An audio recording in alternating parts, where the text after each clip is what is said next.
भाग 26. देवराज आणि विनय दोघेही बराच वेळ बोलत बसले होते. एक स्टाफ जेवणासाठी बोलवायला आला तसे ते दोघेही आत गेले. आत सगळेजण डायनिंग टेबलवर बसले होते. शिवांगीने सगळ्याची ताटं व्यवस्थित वाढली होती. दादासाहेब खूप खुश होते त्यांच्या नातसुनेवर. त्यांनी पहिल्यांदाच पाहिल्यावर ओळखलं होतं. त्यांची ती पारखी नजर शिवांगीवर होती. सगळेजण जेवायला बसले होते की सोनल लगेचच म्हणाली, "वहिनी, तू आत्ता नको बसू जेवायला. सगळ्यांचं जेवण झालं की बस. वाढायला नको का तू? या घरची सून आहेस ना, त्यात म्हणजे तुझं नवीन लग्न झालं आहे. असं लगेच सगळ्यांसोबत जेवायला बसणे बरोबर वाटत नाही ना." शिवांगी, सोनलच्या बोलण्याचा राग माईंना आलाच होता. त्या काही बोलणार त्याआधीच शिवांगी म्हणाली, "हो ताई, आहे लक्षात माझ्या. त्यासाठीच तर मी उभी राहिली. आणि हो, हे नवीन लग्न झालेल्या प्रत्येक मुलीला करावंच लागतं." शिवांगीने नवीन लग्न झालेल्या मुलीला या शब्दावर जोर देत सोनलकडे पाहत हसत म्हणाली. सोनललाही समजलं होतं, पण तिने तिच्याकडे दुर्लक्ष केलं आणि ती शिवांगीकडे हसत पाहत होती. सोनलचं ते हसू धैर्यशील आणि शिवा समजून गेले होते. धैर्यशील ताडकन त्याच्या जागेवरून उठून उभा राहिला. त्याला असं अचानक उठून उभं राहिलेलं पाहून माईंनी विचारलं, "काय झालं धैर्यशील, तू असा अचानक का उठून उभा राहिलास?" "माई, माझंही नवीन लग्न झालं आहे ना, मग मी पण नको का जेवायला वाढू? तसेही लग्नात वचन दिलं आहे मी माझ्या बायकोला कुठल्याही कामात मी मदत करेन म्हणून, तिच्या सुखदुःखात साथ देईन. सो मग ती एकटीने नंतर का जेवायचं आणि एकटीने का जेवायला वाढायचं?" धैर्यशीलने एक नजर सर्वांवर फिरवत म्हणाला, "वा मेरे शेर, तू अगदी बरोबर बोललास. मला माझे दिवस आठवले. मी मालिनीला अशीच मदत करायचो." "हो, पण मालिनीच्या नंदेने अर्थात दमयंतीने कधीच असा तोरा दाखवला नाही." दादासाहेब शेवटचं वाक्य सोनलकडे पाहत म्हणाले. सोनलला दादासाहेबांनी टोमणा दिला होता. माई कौतुकाने आपल्या लाडक्या नातवाकडे पाहत होत्या. सोनलचा राग आला होता त्यांना. आता तर त्या चांगलीच फुरसतमध्ये तिची खरडपट्टी काढणार होत्या. रत्ना मात्र खुश होत्या आपल्या मुलीच्या बोलण्यावर. "रत्नावहिनी, जास्त हसू नका बरं का. तुमची नणंद आहे इथे. शिवांगीला मुद्दामून त्रास द्यायचा विचार जरी केलात ना, तर बघाच, मग मला माझ्या नंदेच्या रोलमध्ये यावं लागेल. आणि मी जर रोलमध्ये आली तर."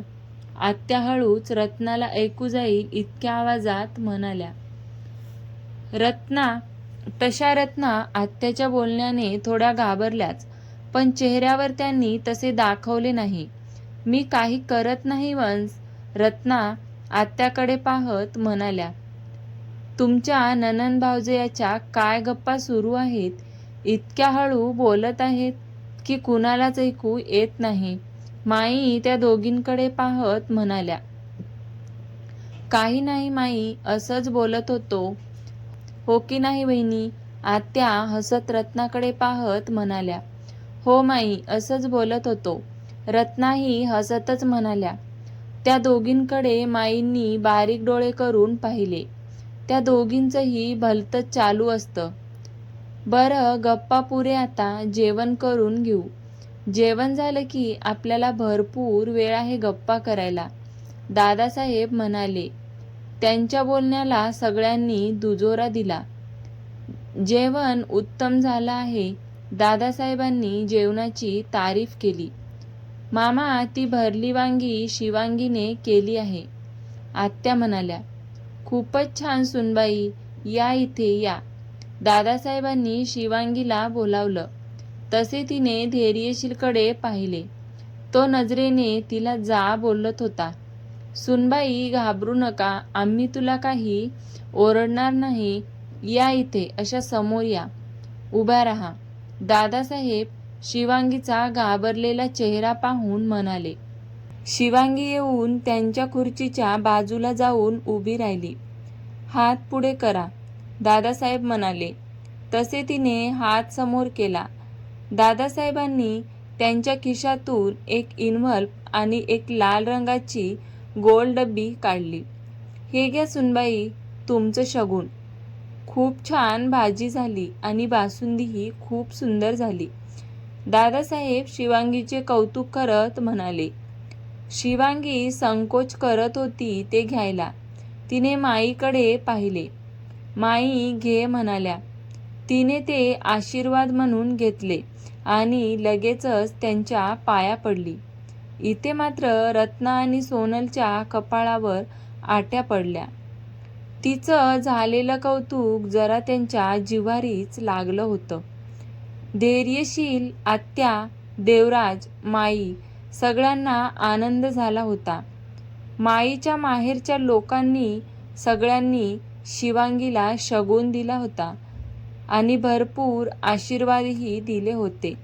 धैर्यशील आणि शिवांगी दोघेजण वाढत होते. मध्येच एकमेकांना पाहत हसत काय होते. धैर्यशील मध्ये मध्ये एकटक शिवांगीला पाहत होता. जेव्हा शिवांगीची नजर त्याच्याकडे जायची, बिचारी कावरीबावरी व्हायची. त्या दोघांच्या नजरेचा खेळ बाकी सगळे एन्जॉय करत होते. दादासाहेब गालातल्या गालात हसत होते. माई पण त्या दोघांना पाहून मनातच, दोघांना कुणाचीही नजर नको लागायला आणि आम्ही ती लागूही देणार नाही, खास करून त्या सटवीची तर अजिबातच नाही. आज जेवणात अस्सल कोल्हापुरी बेत होता. दादासाहेबांना बासुंदी आवडते म्हणून खास बासुंदी केली होती. भरली वांगी, अळूच्या वड्या, छान बेत झाला होता. रत्ना मनातच शिवांगीवर जळत होती. मी सून असूनही माझं इतकं कौतुक कधी केलं नाही जितकं कौतुक नातसुनेचं करत आहेत. मी सून असून माझं इतकं कौतुक कधी केलं नाही जितकं कौतुक नातसुनेचं करत आहेत. रत्नाच्या चेहऱ्यावर आलेले हावभाव सगळं काही सांगून जात होते. तिला आवडलं नव्हतं असं शिवांगीचं कौतुक करणे. मुळात त्यांना शिवांगी त्यांची सून आहे हे आवडत नव्हतं. पण आता त्या काहीही करू शकत नव्हत्या, कारण माईंनी शिवांगीला नातसून म्हणून स्वीकारलं होतं. शिवांगीने माईचं मन जिंकून घेतलं. सूनबाई, बॉक्स उघडून तर बघा आणि सांगा आवडलं की नाही ते, दादासाहेब म्हणाले. तसे शिवांगीने तो लाल बॉक्स ओपन केला.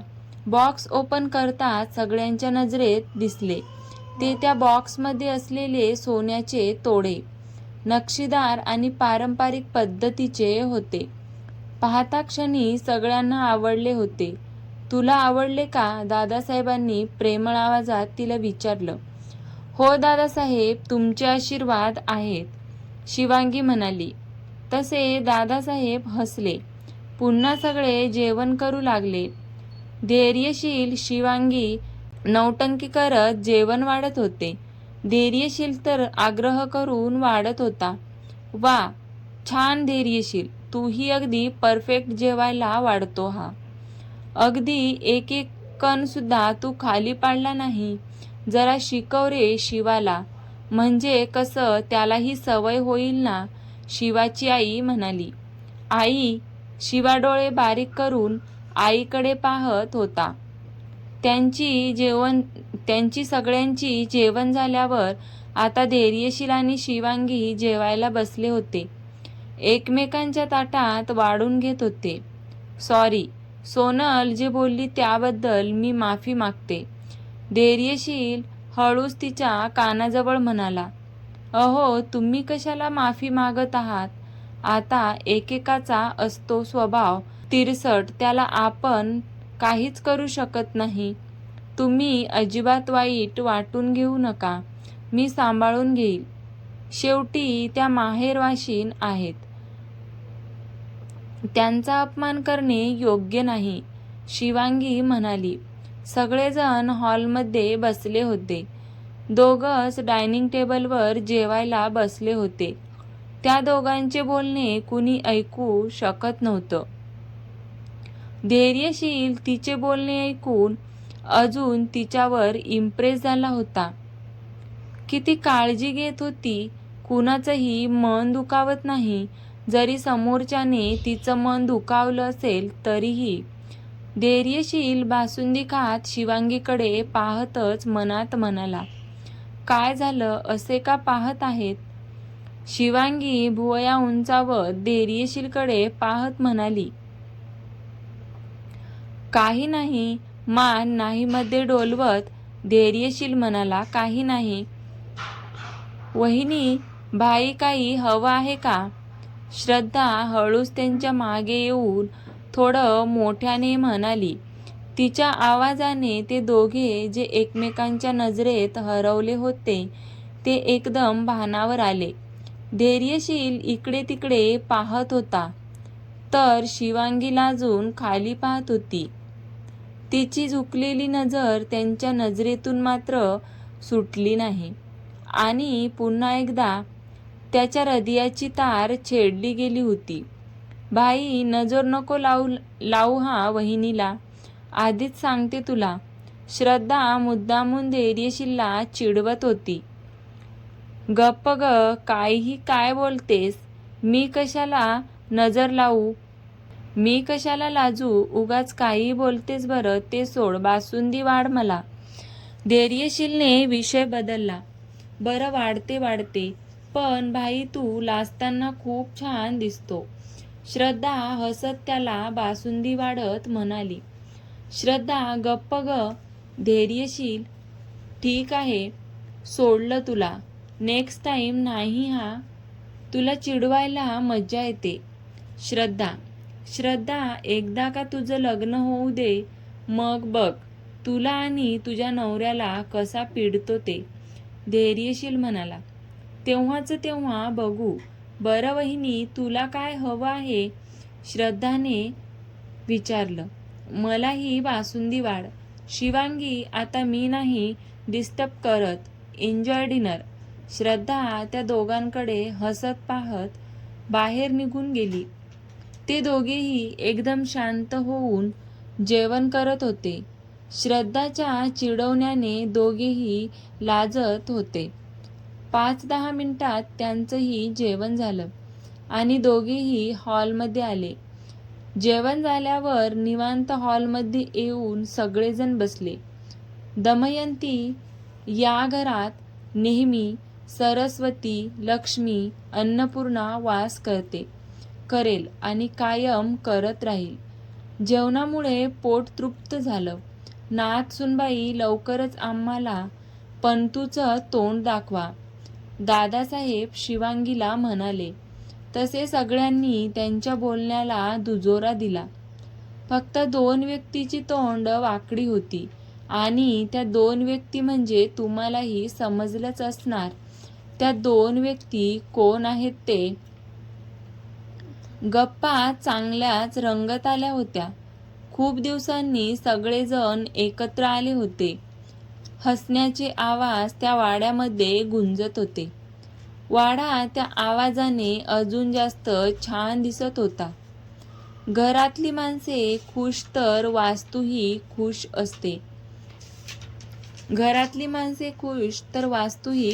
असते. तर कसा वाटला तुम्हाला आजच्या कथेचा भाग? आवडला असेल तर प्लीज लाईक, शेअर आणि सबस्क्राईब नक्की करा आणि व्हिडिओ संपूर्ण पहा. तुम्ही व्हिडिओ पाहता परंतु सबस्क्राईब नाही करत, तर चॅनलला नक्कीच सबस्क्राईब करा आणि आपला व्हिडिओ कंटिन्यू करा. धन्यवाद.